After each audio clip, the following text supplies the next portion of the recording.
अस्सलामुअलैकुम, आप देख रहे हैं बड़ी खबर और मैं हूं हारून इफ्तिखार कुरैशी। नाज़रीन इकराम, इस टाइम मौजूद है नेशनल प्रेस क्लब इस्लामाबाद के बाहर, जहां पे आज के दिन के लिए बानी पीटीआई की तरफ से पाकिस्तान में मुबैना धांधली के इल्ज़ामात के बाद एक पुरअमन एहतजाज की कॉल दी गई थी। इस्लामाबाद की इंतज़ामिया की तरफ से इस्लामाबाद में दफ़ा 144 का नफाज है, जिसके मुताबिक किसी भी किस्म की गैदरिंग, किसी भी किस्म का मजमा, जलसा, जुलूस या एहतजाज से रोका गया है। इस वक्त सिक्योरिटी के हवाले से बात करें तो मेरे अकब में आपको नज़र आ रही होगी कि यहाँ पे इस्लामाबाद पुलिस की नफरी पहुँचना शुरू हो चुकी है।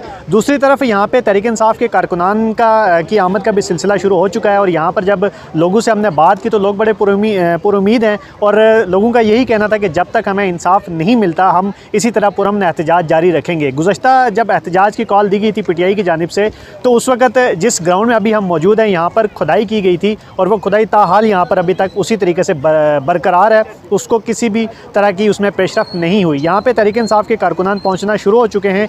दूसरी तरफ मौसम की शिद्दत के हवाले से बात करें तो 2 दिन से जुड़वा शहरों का मौसम जो है वो काफ़ी सख्त है। मुसलसल बारिशों का सिलसिला भी जारी है, लेकिन उसके बावजूद यहाँ पर एहतजाज का जो तैयारियाँ हैं वो चल रही हैं। मीडिया की भी यहाँ पे बड़ी तादाद यहाँ पर मौजूद है। इस्लामाबाद पुलिस की भी यहाँ पर नफरी काफ़ी तादाद में मौजूद है और बाकी भी यहाँ पर आने का सिलसिला जारी है। इसके साथ साथ तहरीक इंसाफ के कारकुनान भी यहाँ पर पहुँचना शुरू हो चुके हैं। यहाँ पर जो कारकुनान मौजूद हैं उनसे बात करते हैं, बाकी जानते हैं कि वो किस अज़्म के साथ यहाँ पर मौजूद हैं।